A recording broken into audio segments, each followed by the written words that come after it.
Hello दोस्तों, स्वागत है आप सभी का। तो आप सभी जानते हैं एसएससी जीडी की एग्जाम चल रही है कांस्टेबल की, और 26 फरवरी की 4th शिफ्ट का एनालिसिस हम करने वाले हैं। जीके, जीएस और करंट के क्वेश्चन स्टार्ट करते हैं। ठीक है, पहला क्वेश्चन हमारा, आत्मनिर्भरता किस पंचवर्षीय योजना का मुख्य उद्देश्य था? तो 5वीं पंचवर्षीय योजना का था। 5वीं पंचवर्षीय योजना में गरीबी को दूर करने और आत्मनिर्भरता प्राप्त करने पर बल दिया गया था।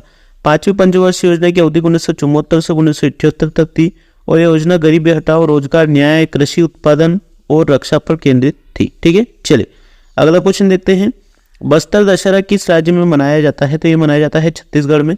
बस्तर दशहरा छत्तीसगढ़ के बस्तर जिले में मनाया जाने वाला एक त्यौहार है जो मध्य भारत में स्थित है, और यह त्यौहार 75 दिनों तक मनाया जाता है और अपने अनोखे रीति रिवाज और परंपराओं के लिए जाना जाता है। ठीक है, चलिए अगला क्वेश्चन हमारा, विकास कृष्ण यादव किस खेल से संबंधित है? तो यह है बॉक्सिंग से। विकास कृष्ण यादव हरियाणा के भिवानी क्षेत्र के एक भारतीय मुक्केबाज है जो देश के कुछ शीर्ष मुक्केबाजों का घर है। विकास ने ऑस्ट्रेलिया के में 2018 राष्ट्रमंडल खेलों में स्वर्ण पदक जीता था। देखिए, चलिए अगला क्वेश्चन देखते हैं। भारत किस देश के साथ सबसे लंबी सीमा साझा करता है? तो यह करता है बांग्लादेश के साथ। यह भारत के साथ सबसे लंबी सीमा साझा करता है, और बांग्लादेश भारत के साथ 4096 किलोमीटर लंबी अंतर्राष्ट्रीय सीमा साझा करता है। बांग्लादेश भारत सीमा दुनिया की 5वीं सबसे लंबी भूमि सीमा है। ठीक है, चलिए अगला क्वेश्चन देखते हैं। भारतीय संविधान का अनुच्छेद 51 कब से लागू हुआ? तो यह हुआ 3 जनवरी 1977 से। अनुच्छेद 51 यह भारतीय नागरिक को मूल कर्तव्य से संबंधित थे, और इसे 1976 के 42वें संविधान संशोधन अधिनियम द्वारा संविधान में शामिल किया गया था। संशोधन 18 दिसंबर 1976 को संसद द्वारा पारित किया गया और 3 जनवरी 1977 से लागू हुआ। ठीक है, चलिए अगला क्वेश्चन हमारा, कुश्ती चैंपियनशिप 2023 में भारत ने किसको हराया? किर्गिस्तान को। 13 अप्रैल को भारतीय पहलवान अमत सहरावत ने कजाकिस्तान के अस्ताना में आयोजित एशियाई कुश्ती चैंपियनशिप 2023 में पुरुषों के 57 किलोग्राम फ्रीस्टाइल श्रेणी में स्वर्ण पदक जीता। ठीक है, अगला क्वेश्चन हमारा, फेमिना मिस वर्ल्ड 2023 कौन है? तो ये है Nandini Gupta. Femina miss India 2023 Femina miss India सौंदर्य प्रतियोगिता का 59वां संस्करण था, और 2 साल के अंतराल के बाद यह 15 अप्रैल 2023 को इम्फाल मणिपुर में आयोजित किया गया। राजस्थान की नंदिनी गुप्ता को फेमिना मिस वर्ल्ड 2023 का ताज पहनाया गया। ठीक है, चलिए आगे बढ़ते हैं। लौह युग को कितने भागों में विभाजित किया गया है? 4 भागों में।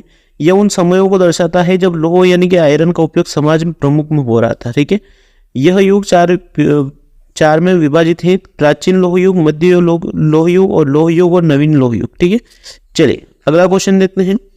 जातिगत जनगणना कब शुरू की गई थी? 1872 में।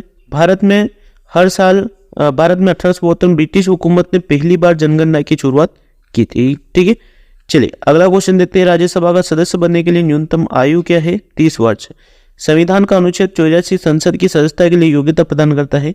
राज्यसभा की सदस्यता के लिए योग्य व्यक्ति के पास निम्नलिखित योग्यताएं होनी चाहिए। ठीक है, उसे भारत का नागरिक होना चाहिए और 30 वर्ष से कम आयु नहीं होनी चाहिए। ठीक है, चलिए अगला क्वेश्चन है, भारतीय संविधान में 11वां मौलिक कर्तव्य कब जोड़ा गया? 2002 में। 11वां मौलिक कर्तव्य 6 से 14 वर्ष की आयु के बीच बच्चों की शिक्षा का अवसर प्रदान करता है। 86वें संविधान संशोधन अधिनियम 2002 द्वारा यह कर्तव्य जोड़ा गया था, और इस सूची में जोड़ा गया 11वां मौलिक कर्तव्य है। ठीक है, चलिए अगला क्वेश्चन देखते हैं। वांशिक सोडा में कौन सा तत्व मिलाया जाता है? सोडियम, कार्बन और ऑक्सीजन। वांशिक सोडा का सूत्र Na2CO3 है, और इसलिए इसमें मौजूद तत्व है। चलिए अगला क्वेश्चन देखते हैं।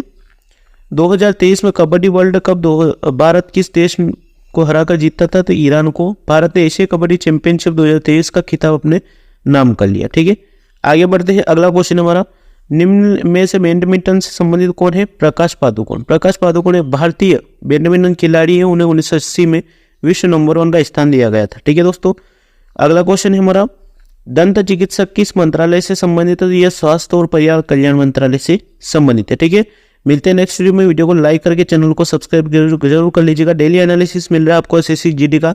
ठीक है, तो thank you, all the best.